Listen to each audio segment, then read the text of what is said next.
kabataan, panibagong Sabado, panibagong topiko naman po ang ating pag-uusapan.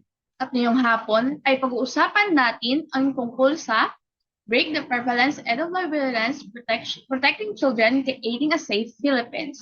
So, bago po tayo magsimula sa ating topiko, kamustahin po muna natin ang ating mga kasama ngayong hapon na sina Ate Hana at Kuya Akim. Hello po! Hello. Hi Ate Hana, kamusta ka po? Hello, Enan. Ito, sobrang blessed, sobrang saya. At the same time, laking privilege ulit na makita ulit dito sa Kalambag. I'm so excited dito sa magiging topic natin. At saka, sobrang masaya ako na makasama kayo muli. Kasi syempre ilang ano rin naman. At dito sa Pampanga, yun, okay naman na yung panahon to represent lakas rin sa lakas. Siyempre, ganun pa rin, nakikibalita tayo at maganda pa rin ang panahon sa Zambales. So, dito rin naman sa Pampanga, maaraw na at saka okay naman na yung panahon, hindi na ganong umuulan. And yun lang, at saka blessed ako at good luck sa atin. Right, ayan, no? So, thank you so much, Hannah. So, I am very happy and of course, no, nandito tayo ulit way back, no? Kasi nga last time, we have the UNDAS as well as the attack of, ano tawag nito, Bagyong Christine na talagang nagdulot ng isang trahedya sa Kamaynilaan. So, I hope na yun, we will fight back. And of course, no, here we are again, no? And last week din, no, kahapon pala, I remember, the last day of my FS or field study. Supposedly, my FS journey was end on October 31. But since that due to some activities, examinations, no, I didn't make my class of observation. So that is why I propose to extend, no, my FS journey, no, from October 4 to October 8. So that is why kahapon, the last day of my FS, no, di man ako masyadong di man ako nakapag-observe kahapon due to some reason, but I continue my FS book which is here, no. Medyo blur ata. Dinala ko kasi sa camera, so ayan.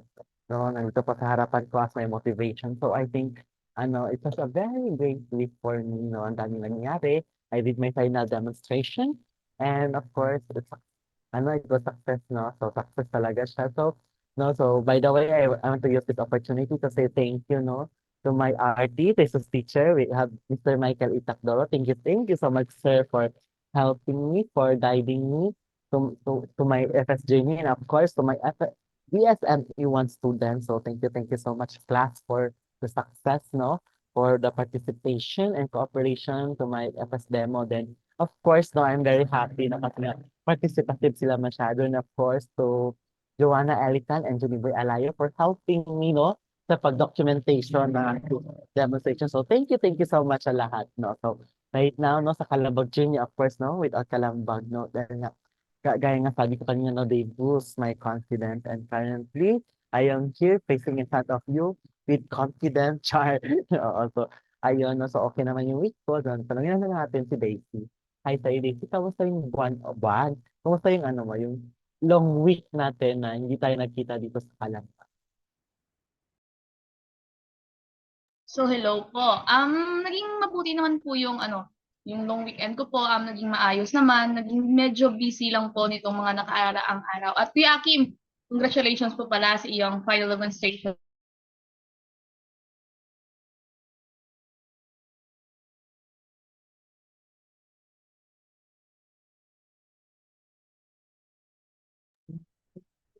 Tama ba, Hana, naghang si Daisy?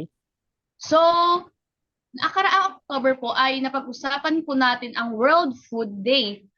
Napagkwentuhan po natin dito yung mga epekto ng gutom sa mag-aaral, yung mga hamon na hinaharap ng mga estudyante, yung kung paano nakakaapekto ang gutom sa mga estudyante sa kanilang academics po, at yung mga hakbang po kung paano maiwasan yung gutom, kung paano po nakakaapekto ang climate change sa mga tao, at yung mga hamon na hinaharap ng mga tao po tungkol laban sa gutom po. So ngayong hapon po, ay ibibigay po natin kay Kuya Akim ang floor para po sa ating mga pag-uusapan. Kuya Akim. Wait lang. So, ayan na, maraming salamat, Tracy, sa pagpwesto sa pangangamusta sa atin. Kasi nga napakahalaga, no, na malaman muna natin yung lagay ng ng bawat isa, no, bago tayo magsimula. And alam naman natin na we are all okay. No, they are all okay. And of course, no, um, dahil nga yung tema natin, di ba, no, the end the violence, protecting children, create a safe Philippines, no, para pang Miss Grand International, no, parang pang Miss Gun International yung peg natin dito, no? So, I think last week lang din na nag-Miss Gun International, and of course, congratulations to si Jay Apiasa for winning as Miss International Grand International first runner-up, no? So, ayan, and the violence. Oh my God, parang um when this topic was introduced to us, no? So, para pa Miss Grand to, sige, game tayo nito. And the violence protecting children, create a safe Philippines. Para sa inyong mga kabataan, ano ito para sa inyong pagkakaintindi? Itong break the privilege and the violence, protect children, create a safe Philippines. Sino mauna? Okay, sige, ikaw, Hana. Okay. Sa perspective ko siguro sa opinion ko, para sa akin, ang ano, from the word end po kasi, dun pa lang sa salitang end, ibig sabihin tapusin. Hindi na siya mangyayari ulit, kundi tapusin, hanggang doon na lang siya. Hindi na siya kailangan tuloy-tuloy pa. From the word end lang po, doon talaga, doon na nag-start yung kung paano natin ba tatapusin yung ano ba, karahasan sa mga bata, lalo na sa aming mga kabataan. At hindi lang sa amin, kundi dun sa mga yung mas bata pa sa amin. Paano yung sisimulan nilang journey pa na dapat mas maayos na at saka mas yung maganda na yung pagkakakulma. At yung karahasan ay mapigilan at hindi lang mapigilan kundi matapos na. Yun. Ganun, yun yung perspective ko para dun sa ating title ko yan. Back to you, Kuya At Kim. Ayan, so ikaw naman, Daisy, no? From the word itself daw, and, ganon. So, ikaw naman, Daisy, ano ba ito, Daisy? Carry ba, Daisy? Okay, andito ako. Siguro po ang temang ito po ay nangangahulugang yung ano po, yung isang malakas po na paalala para po sa aming mga kabataan o bilang kabataan na mayroon po kaming boses, mayroon tayong boses at kapangyarihan po na upang wakasan ang karahasan po laban sa ating mga kabataan. Nangangahulugan din po ito na hindi na dapat nating tanggapin na normal lang nating maranasan ang anumang uri ng pang-aabuso o karahasan po. Dapat po nating ipagtanggol ang ating mga karapatan, nating mga kabataan, upang po magkaroon ng isang masayang pagkabata at sama-sama po nating gawing isang lugar na mapayapa, masaya, yung walang takot po sa mga pang-aabuso, sa karahasan, para po sa ating mga kabataan yun po. Ayan, thank you so much, ay, Hana, not Hana. Ano ba to? Si, sino ba to? Si Daisy, no? Nabilang ko ako ng sumayan. Salamat, Daisy, no? Kumbaga, for me, yung tinatawag natin itong break the privilege and the violence and kumbaga, create a safe Philippines. Kumbaga, for me, it's such a reminder, just like what Daisy said, that wars have no positive effects towards our children. It can cause distraction. It can cause a violation of all forms of rights of our child, from provision, protection, and participation. Meaning, if we're gonna continue to create a war from culture to culture, ethno-linguist, o sa iba't iba pang dako ng bansa, there's nothing gonna happen. You know why? Isa-isahin natin. If there's a war, syempre, hindi lang babagsak yung economy natin. Hindi lang, hindi lang tawag nito magtatapos. Kumbaga, ang sasayang araw parang ganon, kundi lahat tayo madidistract. First, yung mga kabataan natin, instead that they are in school, they are in the, tawag nito, in the evacuation center, nagtatago dahil natatakot. Doon pa lang, violations of human rights na yun. Pangalawa, instead that this kind of children, they are playing outside their backyard or outside their house. Kumbaga, they are doing such things that can boost their confidence, that can enhance their skills as a child. Hindi yun nila nagagawa. It's because there's a war. Pangatlo, kapag nandyan yung mga karahasan, mga abuso against our child, of course, parang sinabi na natin that yung kataga ni Jose Rizal have no sense. Yung kabataan ng pag-asa ng bayan. Because violence, abuses is a barrier for our children to conquer their dreams, to be a future of our country. So, oh my gosh, parang yung speech sa MGI na yung ginawa ko, no? So, yung parang a simple way na end the violence and create a safe Philippines. Kumbaga, we, people in the community, would create a safe space, just like this Kalambag, for our children to express themselves, to advocate, and of course, to pursue their purpose. Yun yung napakahalaga na lagi nating matandaan sa katagang ito na walang madudulot ang giyera sa ating bansa. Kaya nga sabi ni Samantha Bernardo, no, when she answered her question during Miss Grand International 2020, that Philippines cannot be a Filipinos. I cannot be a Philippines without the Filipinos. So, yun yung lagi nating tandaan na walang magandang epekto ang giyera sa mundo o kahit saan man sa panig ng mundo. That is why sabi na, let's treat each other, kumbaga, as a brothers and sisters, no? So, ayan, no? Parang intro pa lang to, pero intro pa lang to. Wait, there's more, no? So, kaya nga, di ba, no? Sabi nga nila, bilang mga kabataan, paano nga natin mapoprotektahan ang ating mga sarili at ang ating mga kaibigan laban sa karahas? Sige nga, para ba sa'yo, Daisy, no, paano ba natin mapoprotektahan ang mga kabataan, no, ng ating sarili at ang ating mga kaibigan o iba pang mga kabataan laban sa karahasan? Sige nga. Okay. Siguro po sa pamamagitan po ng pagiging mapagmasid po, Kuya Akim, dapat po nating alamin yung mga palatandaan ng mga pang-aabuso o karahasan sa ating mga paligid. At siguro po ay magsalita po, huwag po tayong matakot na humingi ng tulong kapag nakakaranas po tayo ng mga ganito po. Pwede po natin kausapin ng ating mga magulang, guro o kaibigan po kapag nakakaranas po tayo ng ganito. Pangatlo po, siguro magtulungan po. Suportahan po natin ang ating kaibigan o damayan na yung mga taong o mga kaibigan natin na nakakaranas po ng mga ganito po, yung mga karahasan at pang-aabuso po. Pang-apat po siguro, mag-ingat po sa paggamit po ng mga social media po natin, ganon. Maging maingat po sa mga taong nakakilala natin online at iwasan po ang mga sitwasyon na nagdudulot ng panganib para sa atin. At panghuli po, siguro mag-aral po ng mga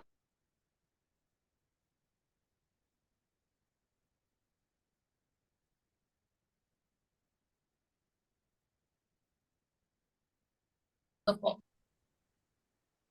Ayan, maraming salamat, Daisy, no, tama, no, na maging mapagmasid tayo, no. Matuto tayong makibaka o tawag nito, hindi makialam sa kung ano nangyayari sa ating lipunan. Kasi sometimes kasi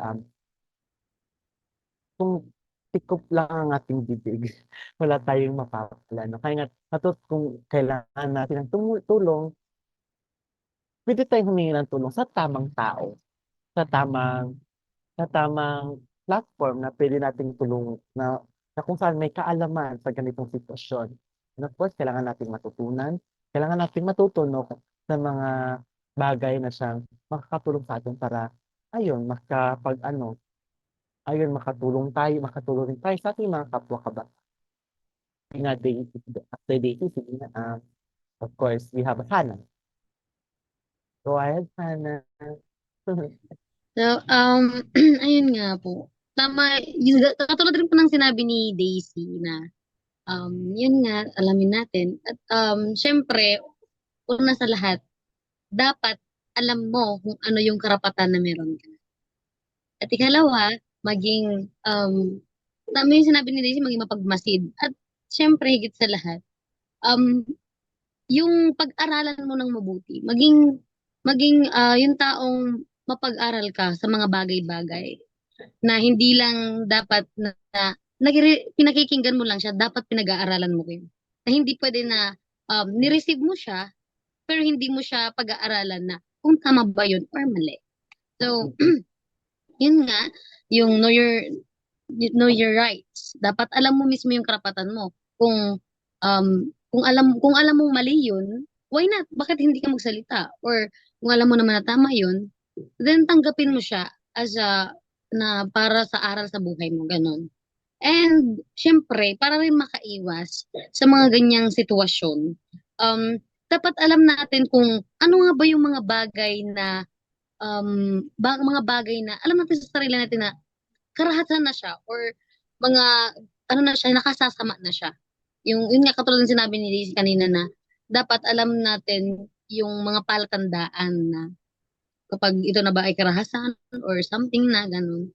Dapat alam natin. So, parang dapat maging alam natin mismo yung karapatan natin. Dapat meron din tayong, dahil lahat naman ayon nga po sa saligang batas natin, tayo ay may karapatang magsasalita. Ay naaayon sa ating karapatan. Yan. Back to you, Kuya Akin.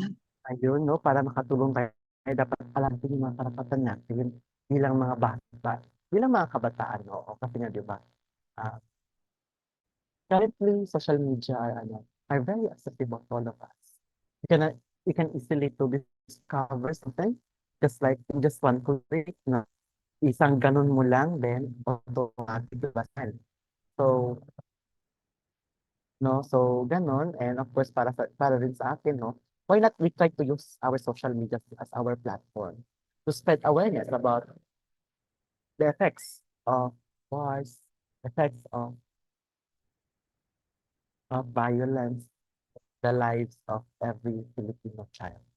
So, napakalaga na matutunan natin bilang mga tao na maibigay yung mga karapatan na dapat sa kanila, no?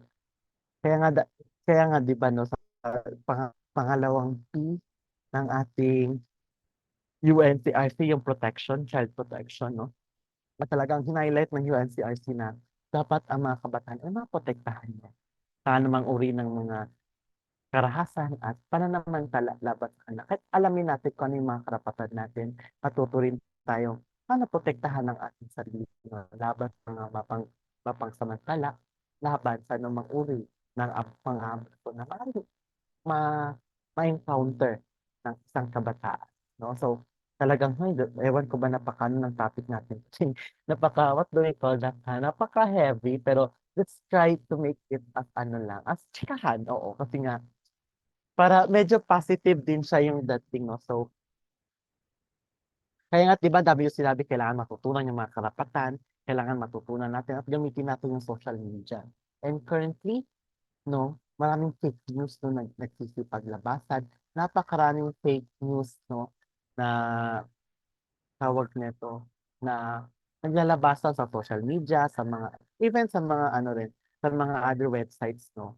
No, kahit paano natin masisigurado no? Masisiguro na mga kabataan ay may access sa tamang impormasyon at suporta kapag sila ay nakaranas ng karahasan. Kaya si Hannah na muna. Go ahead, Hannah. Pwede mong pakiulit, Kuya Akin, pwede ko yung pakiakin yung tanong. Sige. So, paano natin masisiguro na ang ating mga kabataan paano natin masisiguro na may tama tayong access sa information at suporta kapag sa na sa'yo ng karahasan. So, saan ba tayo makakuha ng tamang access? O paano natin masisiguro na yung natanggap nating information ay tama? Mm. So, yun kuya, katulad ng sinabi niyo kanina, maging maging mausisa tayo sa mga bagay-bagay. At saka, paano nga ba natin malalaman? Mas maging mapagtanong tayo. Kasi, hindi naman masama ang magtanong. Sabi nga nila, nandiyan lang sila magtanong, di ba? Hindi, sa mas alam natin, mas nakakaalam at mas nakakaintindi ng sitwasyon or nung bagay. Hindi naman masama na itanong natin sa mas nakatatanda sa atin na kung tama ba yung impormasyon na tanggap natin or mali. At mas maganda rin na mag yung may mga programs kasi 'di ba po sa school yung para malaman natin kung ano nga ba or paano nga ba nag-ano yung kung paano nga ba naging cycle ng isang tao ang violence, paano nga ba pumapasok sa isang taong or sa buhay ng isang tao ang violence or yung mga bagay rin na hindi kaaya-aya. Mm. Mas maganda na makipagsangguni lagi lalo sa paaralan na mas nakakaalam kung ano mga ba dapat yung mga gawin at kung ano nga ba yung mga um, solusyon at kung paano nagsisimula at ano nga ba yung nagiging cycle nun or paano nga ba nangyayari yun. Maganda rin talaga na tayo ay naka-attach lalo na sa school kasi ang school ang may pundasyon na mas mai-explica nila ng maayos sa atin yung like, halimbawa mga karapatan po natin at saka yung mga bagay na hindi na ituturo sa labas na ituturo sa atin sa school. So, mas maging mapagmasid na katulad ng sinabi ni Daisy kanina, mas maging mapagmasid, maging matanong at saka mausisa para malaman din natin. Mahalaga na natututo tayo at natututo rin sila sa atin. Yan po. Ayan, maraming salamat sa'yo, Hana, 'no. How about you, Daisy, 'no? So, paano natin masisiguro natin mga kabataan ay may tamang access, 'no, sa impormasyon, 'no, at kapag sakali nakakaroon na sila ng mga karanasan, oo, ay tamang information yung natatanggap nila. Go ahead, Daisy. Mm, Mm. agree po ako dun sa sinabi ni Ate Hana po na tungkol po sa pagsasagawa po ng kampanya sa paaralan at para din po sa komunidad. Yung dahil sa pamagitan po nun, mapapaalam po natin sa mga kabataan, kagaya nating mga kabataan, yung ating mga karapatan po at kung saan po tayong maaaring humingi ng tulong po kapag nakakaranas po tayo ng ganito. Siguro po gumamit ng social media sa tamang paraan. I-share yung mga impormasyon tungkol sa mga hotline or mga organisasyon na tumutulong sa mga biktima ng karahasan at pang-aabuso po. Or sa mga opisyal po, pwede din po.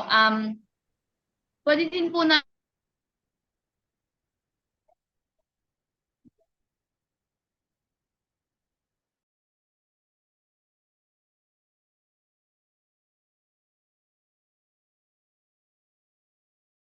usapin po na may kinalaman po sa mga pang-aabuso at karahasan po. Yun po, Kuya Akin.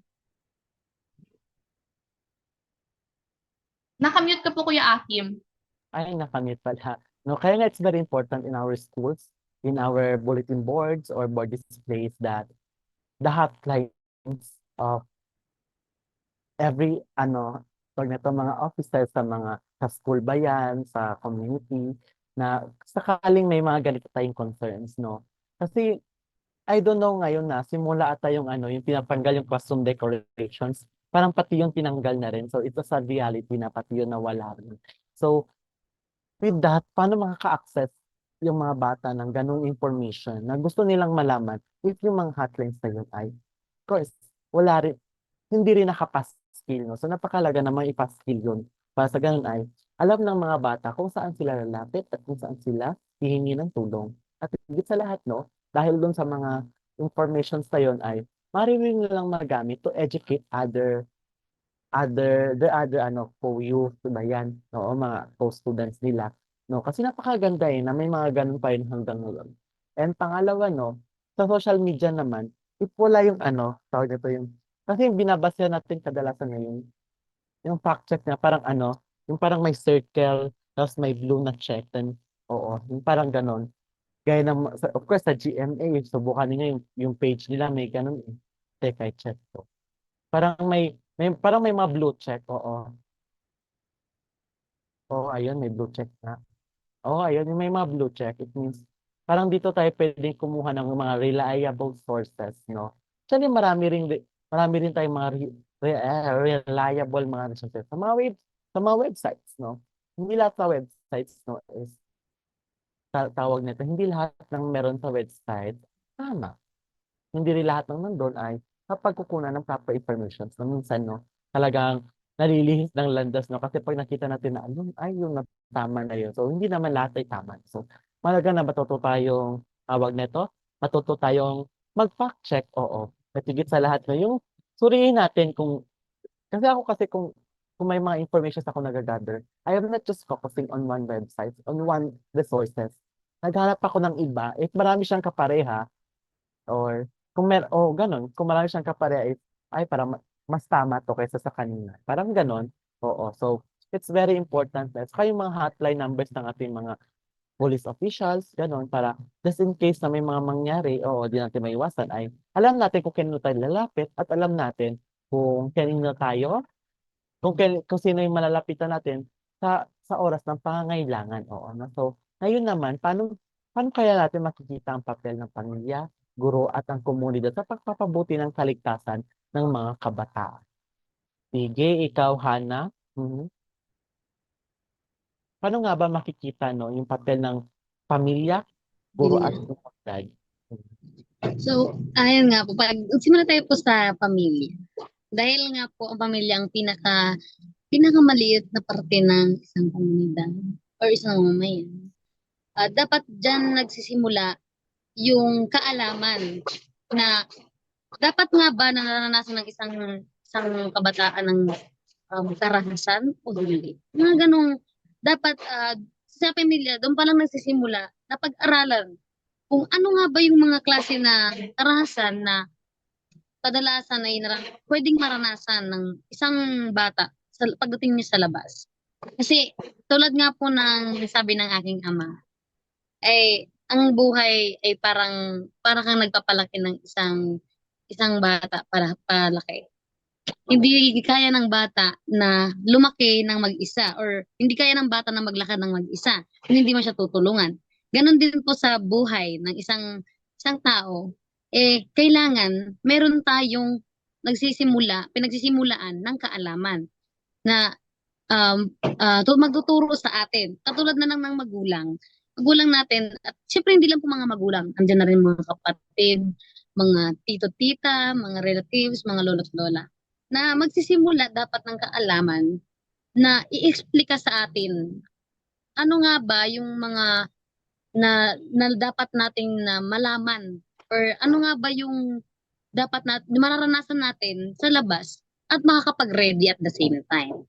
Pagdating naman po sa guro, ang malaking ambag po talaga ng guro pagdating sa mga kabataan na katulad dahil hindi naman po ligid sa kaalaman na nakararami ay halos mas mahaba ang oras ng isang kabataan sa eskwelahan kaysa sa bahay. 'Pag ito'y nagsisimula na mag-aral.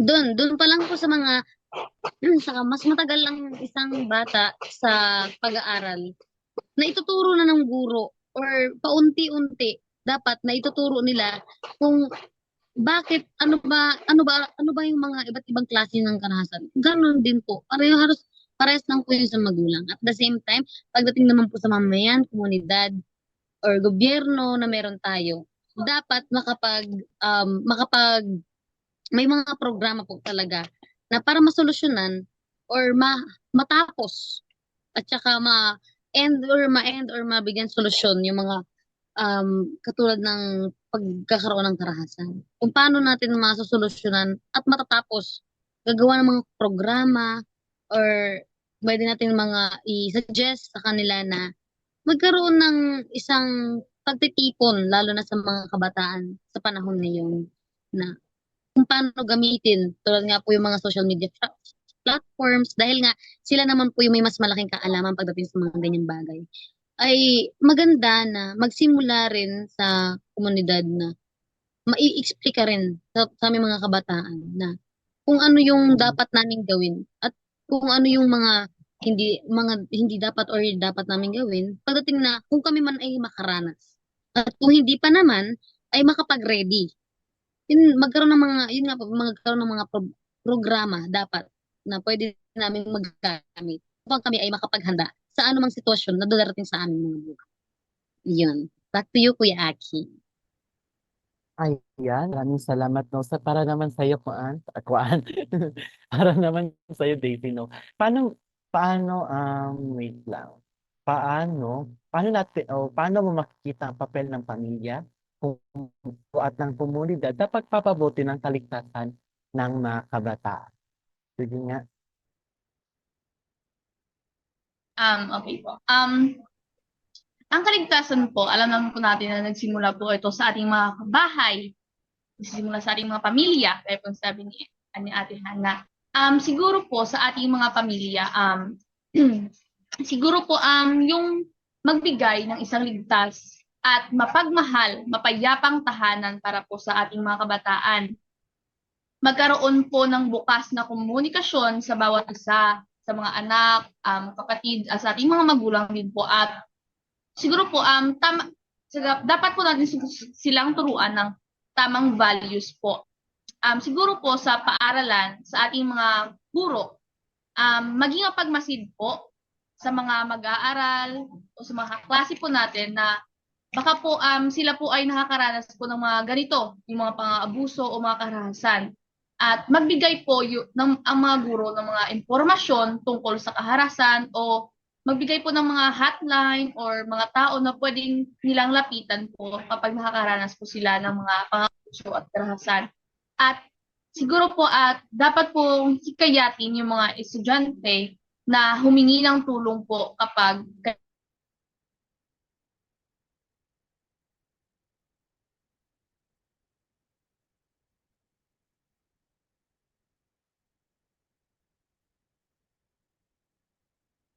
Talagang nawawala si Daisy, ano. Ayan.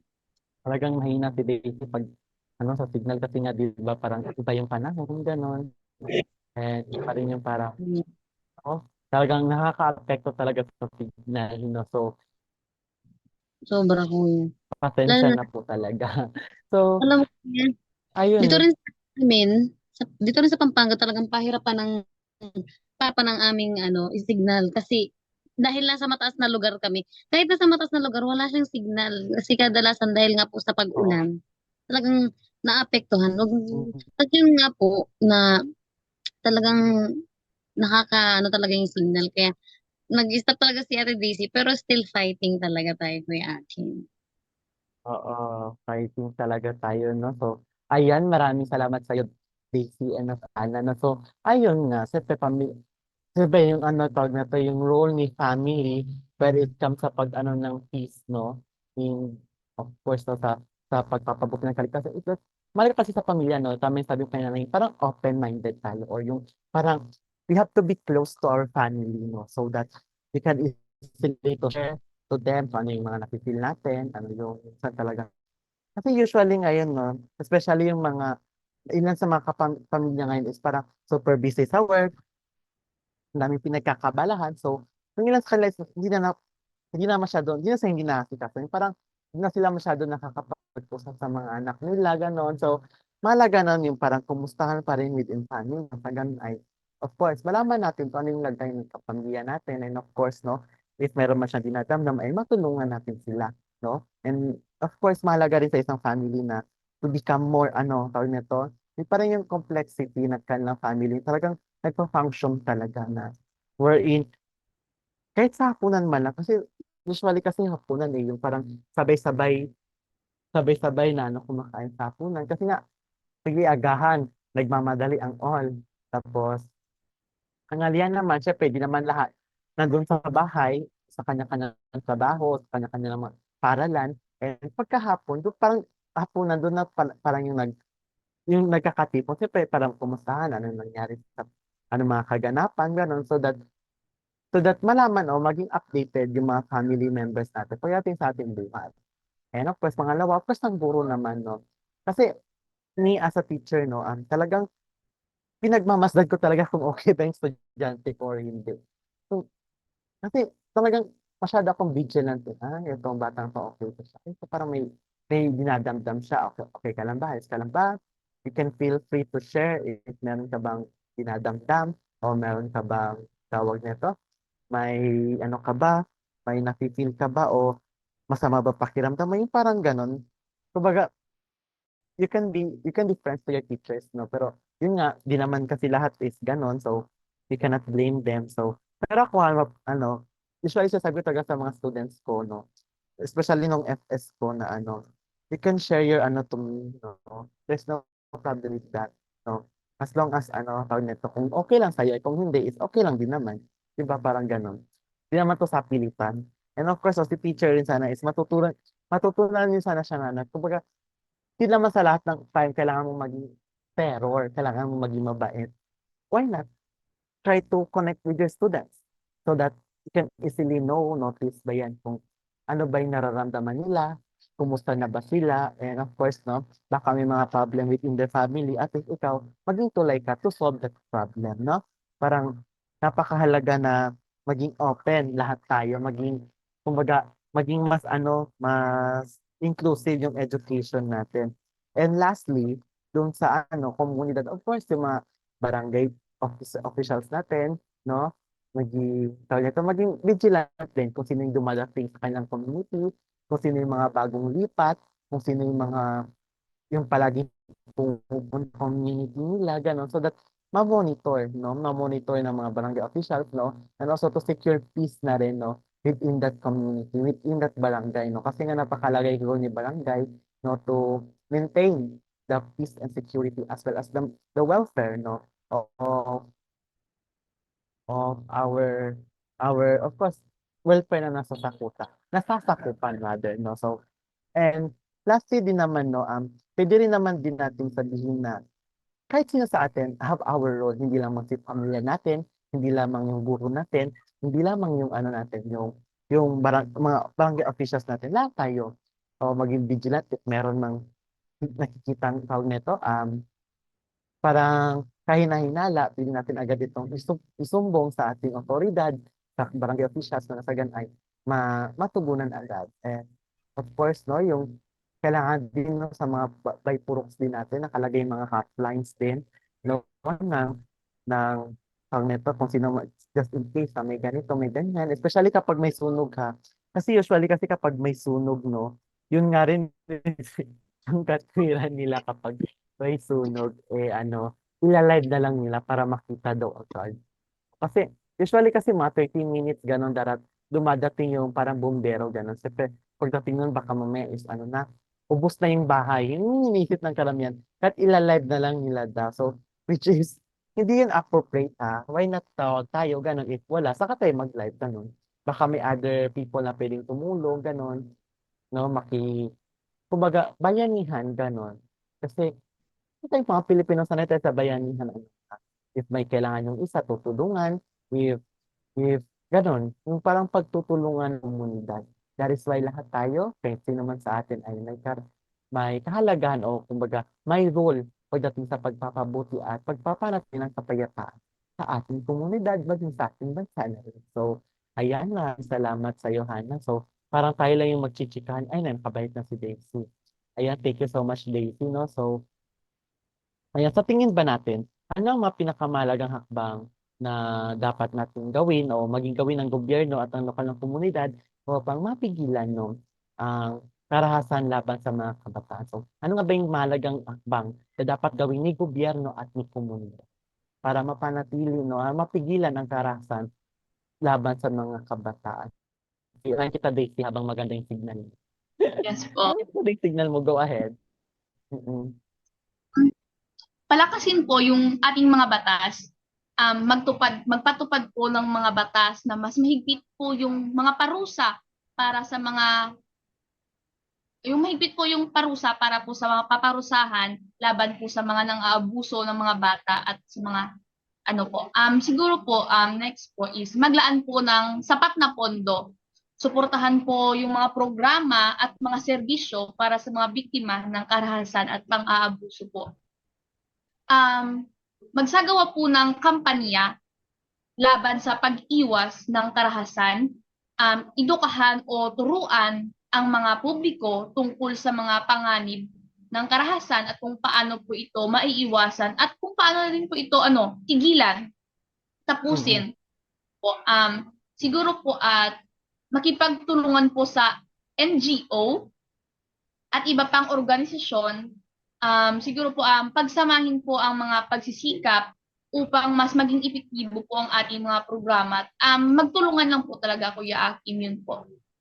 Ayan, no? Thank you so much. And you mentioned a while ago yung pagkampanya. Sa paanong paraan ba nila pwedeng ikampanya itong kapayapaan, no? Itong, ano tawag nito? Sa paanong paraan nila ikakampanya ang pagpigil, no, sa mga o pagpigil sa mga karahasan laban sa mga kabataan. Sa paanong paraan nga ba? Um, Siguro po, sa mga pamamagitan po ng pagpapatupad po ng mga programa, Mm. turuan po yung mga tao na kung paano po talaga ito may iwasan at talagang tapusin na po talaga yung mga karahasan at mga pang-aabuso po, Kuya Akim. No, aside from that, no, Daisy, no, pwede rin tayong mag-conduct yung parang symposium, yung parang ganon, no, wherein, tawag neto, yung parang, tama yung programa, no, yung mga programang symposium, no, na pupunta yung mga authority sa mga community, then, ayun, i-explain sa mga kabataan, i-explain sa lahat kung paano nga ba may mga ganito, ganyan, no, what if may mga ganito, ganyan ay parang ganun na way pwede nating ilagay, no? Pwede nating tawag nito, ma, matawag nga nito, matulungan yung mga kabataan o maging yung mga magulang nila para papanatili ang kapayapaan, no? Sa ating komunidad at maiwasan ang anumang karahasan laban sa mga bata. Ayan, ikaw naman, Hana, take it away. So, ayan po. Bilang nga sa isang, bilang sa isang, ano rin pa kami, isang tribo, kadalasan na ay sa, kadalasan ay natural sa amin, sa tribo namin ang bata pa lang, pero nakakaranas na ng magtrabaho or minsan madalas ay nakakaranas din mismo ng karahasan or violence, hindi lang sa kamay ng katribo, kundi minsan nasa labas. Hindi lingid sa kaalaman ng nakararami ang kwento ng bawat estudyante rin or bawat mga kabataan rin na nakararami dito sa amin. Base sa aking experience at mga kwento ng aking mga katribo, mahalagang hakbang na pwedeng gawin ng gobyerno ay i-check po nila mula sa pinakamalaki hanggang sa pinakamaliit, pinakasulok-sulukan ng bawat lugar. Kung at maeksplika kung ano dapat yung ginagawa ng mga opisyalis ng gobyerno at kung dapat paano ba dapat nila solusyonan at tapusin ang karahasan na meron tayo. Ayun nga po dahil syempre dahil din sa pagpapatupad ng yung child protection para sa ating mga kabataan at hindi lang sa atin, at least hindi lang naman po kabataan ang pinaprotektahan natin kundi pati rin po yung mga adult natin kahit paano. Dahil hindi lang naman po kabataan talaga ang nakakaranas ng violence or ng karahasan kundi pati rin ang masama sa atin. So, ang mahalaga pong hakbang na gawin nila, mas paramihin pa yung mga programa na makatutulong at kayang sundin ng bawat mga lugar sa ng ating gobyerno or yung mga lugar na alam nila, mag-conduct rin po sila ng mga survey, research, or something na para mas mapag-aralan pang mabuti kung ano nga pa yung mga dapat nilang gawing programa. Kasi kadalasan po sa atin, hindi lang naman po siya basta nananakit, yung mga ganong karahasan. Mayroon mga karahasan na hindi siya hindi siya sinasabi or hindi binabanggit, pero nangyayari talaga. Hindi siya gaanong naipag-aaralan. Yun nga po, mahalagang hakbang talaga ng gobyerno is magkaroon pa ng mas malalim na pag-aaral pa. Mas patatagin pa yung mga batas, mas ipatupad pa po at maituro pa ng maayos at mabuti ng masinsinan ang mga batas at kung paano ito ipamalakad sa bawat community na hawak ng mga officials natin ng gobyerno. At siguro yun po yung mga hakbang rin na isa at naging um, isang impluensya ang gobyerno para sa maunlad na mamamayan. Yan po. Back to you, Kuya Aki. Ayan, maraming salamat, no. Mas paramihin pa yung programa, no. Gaya na lamang ng pagkakaroon, no, ng Child Protection Committees o Protection Policies, no. Wait lang ha, kasi may gusto akong i-research muna. Kasi alam ko kasi sa schools is, na-remember ko kasi before when I was in senior high school, no, tawag nito, I was the member of the Child Protection Committee, no. Kasi it was stated, no, i-check ko kung tama yung tama yung tawag nito, tama yung ko, yung dapat fact check tayo dito, no? Ayun, protecting child exposed from abuse, no? So, parang talagang naka-state, no, that DepEd should have a child protection policy, no? Kaya yung sabi ni Mary kanina, no, doon sa orientation namin kanina na yung DepEd Order number 40, series of 2012, no? Dapat lahat ng ito ay meron ang bawat schools, no? Natin DepEd schools, either your elementary and high school. Kasi na-remember ko way back before, no? Talagang member ako ng Child Protection Committee, no? And it was stated, no, under the said policy. And of course, nagkakaroon kami ng plannings ng tawag nito ng mga, of course, mga programs in relate sa child protection policies, no? And of course, napakabigat ng role ko na yun that time. Pero kinaya rin naman, of course, no? And pangalawa, no, itong pagkakaroon ng positive discipline, no? Tamang gabay at pagmamahal sa mga kabataan, no? Kasi nga, di ba, um, yung positive discipline kasi, it is other way, no, na to discipline our children, and every child, no, in a positive way na kung saan hindi gumagamit ng mga pamalo o ano mang klaseng karahasan o yung mga hanger ba dyan or those na pwedeng ipalo sa mga bata, yung parang gano'n kasi bawal bawal na ho yan no kasi kung before siguro pwede yung mga gano'n pero ngayon is hindi na, so may mga other ways tayo to to discipline our children, no, gaya na lamang pues marami yan no na especially tinuro dito sa amin bago kami na deploy sa DepEd, tawag nito, pero nag-conduct kami ng mga child protection policies, no, or in-explain din sa amin yung tungkol sa positive discipline. And with that, we are capable enough to deploy in the Department of Education. No? So, very happy, no? Kasi nga, kahit ako, no, even though na student ako, I was exposed in this kind of topics o usapin ba dyan na nakatulong din sa akin, no? And of course, no, mahalaga rin na yung symposium talaga dapat regularly yan ginagawa to our community, no?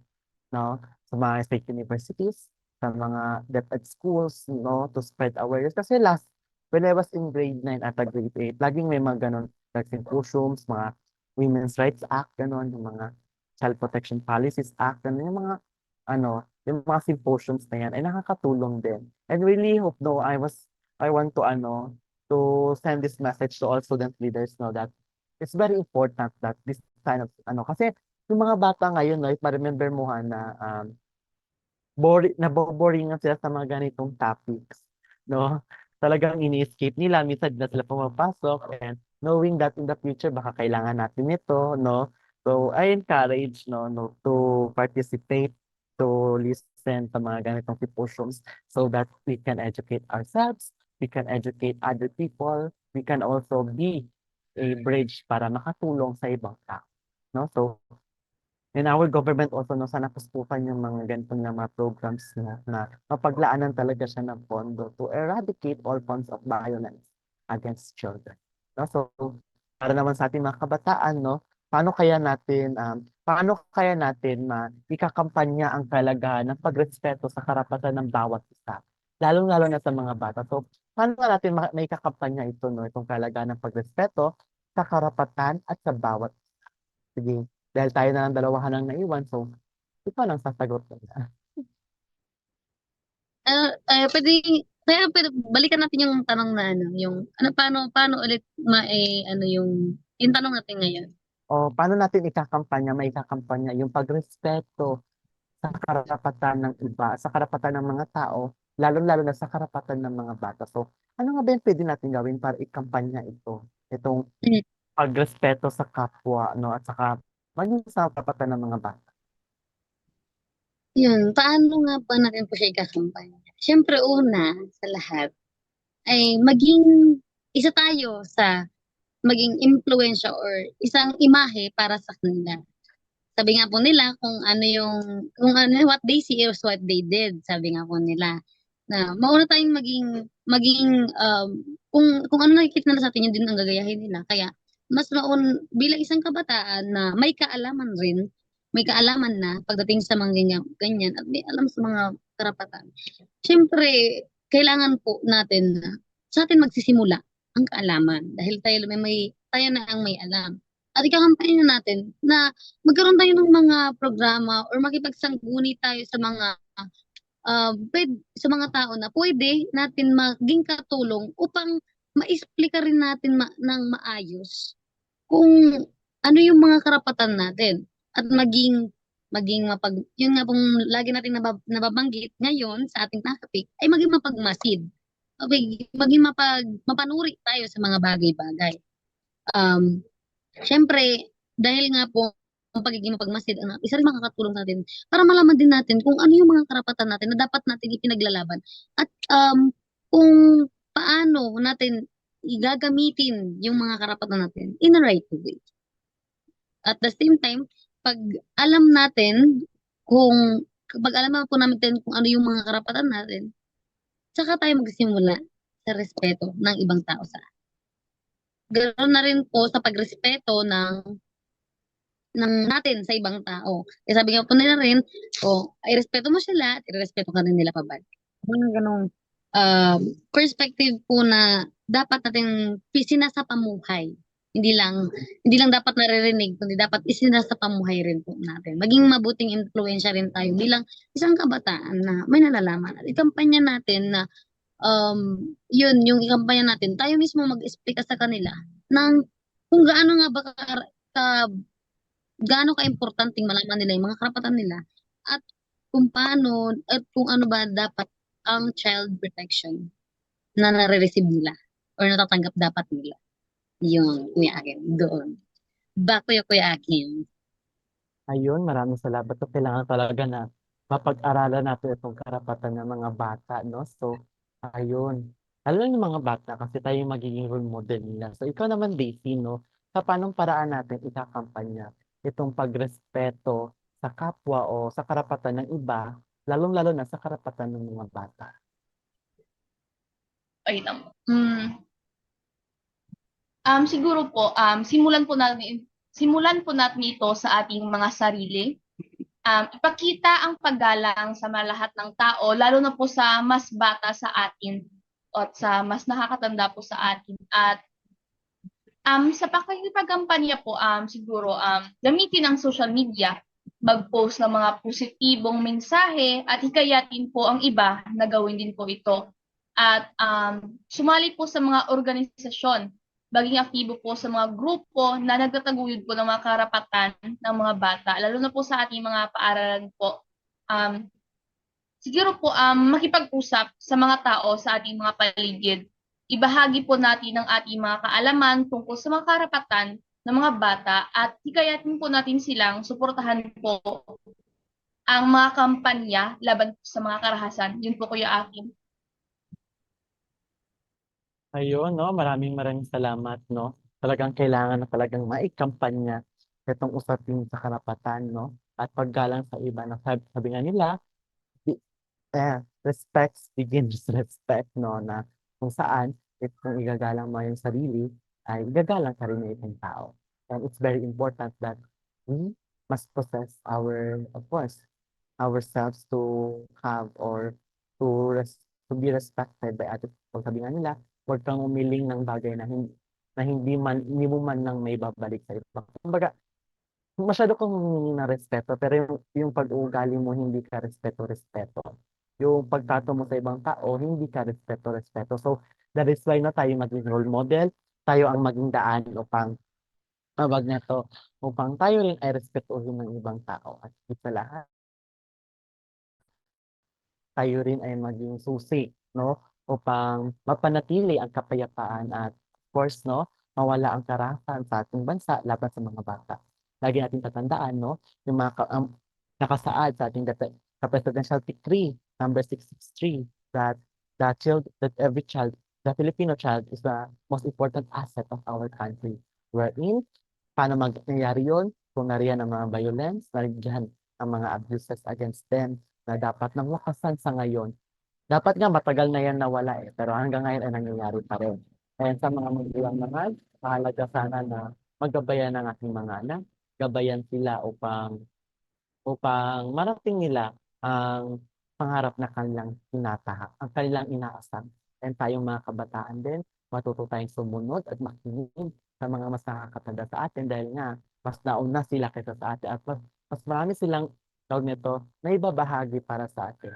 Kaya't muli po, maraming salamat mga kabataan, no, sa pakikinig, no, at naway maging kayo rin ay maging daan upang wakasan ang violence at abuse sa ating bansa. And atong kalambag na ito ay magiging spasyo sa lahat ng miyembro ng kalambag at sa lahat ng kabataan na gustong ihayag ang kanilang sariling opinion, ang kanilang sariling pananaw hinggil sa mga isyu na nangyayari sa ating komunidad. Ayan, at yon ay isang karapatan at hindi isang pribilehyo na binibigay na lang sa kung sino-sino man. Lahat tayo ay taglay na karapatan na dapat natin sundin at dapat natin igalang. Hindi lamang sa ating kakilala, kundi sa lahat ng bata, sa lahat ng kabataan at sa lahat ng tao sa ating bansa. Ayan, isang magandang araw sa ating lahat at napakaganda ng episode na to, masyadong seryoso. No, masyado sang seryoso. Kaya ngayon naman, no, tawag nito, para sa paglalahat ng ating mga tinalakay, ayan, nariyan si Hana para i-synthesize ang ating napag-usapan sa oras na ito. Take it away, Hana. So, ayun nga po, ang ating synthesis ngayong araw ay una na pag-aralan natin kung ano nga ba ang end violence, na kung ano nga ba ang meaning or ano nga ba ang pagkaintindi natin pagdating dun sa end the violence and prevent. So, yun nga po, nagkaroon tayo ng iba't ibang meaning na mayroon tayong kung paano natin mawawakasan at masasolusyonan ang karahasan, paano nga ba natin maiiwasan. Nagkaroon sa pangalawa naman po ay paano nga ba natin maiiwas ang ating sarili sa ating mga kaibigan pagdating sa mga karahasan o violence na katulad ng ganyan. Una na rin natin naging ano po dyan ay ang maging mapagmasid, maalam, at maging maingat lalo na sa paggamit ng social media. Social media, think before you click, at syempre dapat fact-check tayo tulad ng sinabi ni Kuya Akin. At isa na rin dito ang paano nga ba nagsisimula ang kaalaman pagdating na sa pamilya, guro, komunidad at community or mamamayan at government o sa ating mga pamahalaan. Dapat rin po na ma-maintain, katulad ng sinabi ko akin, is ma-maintain yung security o yung kaligtasan ng bawat isa. Dito, mula sa pamilya hanggang sa pinakamalaki nating gobyerno or yung pinakamataas natin. Sumunod naman dito ay paano natin malalaman kung tama ba nga ba ang impormasyon natin tinatanggap o maging mausisa pa at mapagtanong, mapagmasid sa mga bagay at makipag-ugnayan sa may mga kaalaman tungkol sa impormasyon na kailangan natin. At at ang ating social media ay mas pangangalagaan na dapat ay nagbibigay rin ng tamang impormasyon sa atin. At ang ating huli ay ang hakbang na dapat gawin ng gobyerno. Marami po tayong na-topic sa hakbang na dapat gawin nating gobyerno, na nariyan na yung palakasin ng ating mga saligang batas, pagbibigyan ng pondo at suporta sa mga programa na para ma-end yung violence na meron tayo, at kasama dito yung Child Protection Committee at Child Protection Policy na meron tayo sa mga eskwelahan. At pinapatupad rin ng ating gobyerno. Disiplina at pag pagkaalam o dapat mayroon tayong alam sa mga karapatan na meron tayo bilang isang mamamayan at bilang isang kabataan. At syempre, ang pinakahuli ay ang paano nga bang respeto o paano ikakampanya ang pagrespeto sa mga kabataan na katulad natin. Syempre, natalakay natin dito is yung kung ano yung binigay mo, yan siya rin ang anihin mo. Kung nagbigay ka ng respeto, ay siya rin pagrespeto ang matatanggap mo. Ah, Paggalang sa mga nakatatanda at pati na rin sa mga nakababata sa atin. Maging mabuting impluensya at maging isang imahe sa bawat kabataan na katulad natin. At makiisa sa mga programa ng mga gobyerno, maging susi upang mapatatag pa at magkaroon pa tayo ng kapayapaan. At yun lamang, Kuya Aking, back to you. Ayan, maraming salamat, no? Thank you so much, Hannah. So, ay, lalo na natin na pag-usapan. Ayan, no? Maraming salamat, no? Para sa ating, of course, para sa ating mga announcement. Paalala po sa lahat, no? Ang Kalambag ay napapanood po siya. Every Saturday po yan, 1 to 2 p.m. po yan, no? At of course, aside from Kalambag, we have also Senior City. Mamayang gabi po yan. 7 to 8 p.m. po. It's a lifelong learning po. Ayan. Kaya tutukan nyo rin po mamaya. And of course, every Wednesday po yan. At narito ang inklinasyon na tumatalakay sa pagkakaroon ng mas inklusibong lipunan o tumatalagay sa ating mga kapatid na persons with disability. At dahil dyan, no, mahalaga na tayong mga kabataan ay mapagmatsyag at lalo sa lahat ay matutunan, no, kung paano natin pangalagaan at ingatan ang karapatan natin at ang karapatan ng ibang tao. Muli po, ako po si Akin, no, ang inyong Kuya Kimi. Nariyan po si Hana. Ayan, kaway-kaway naman dyan, Hana. Ayan, at si Daisy na talagang hindi na kinayang internet connection. At ito ang Kalambag. Bye! Ayan, see you next week po and God bless us all. God bless po.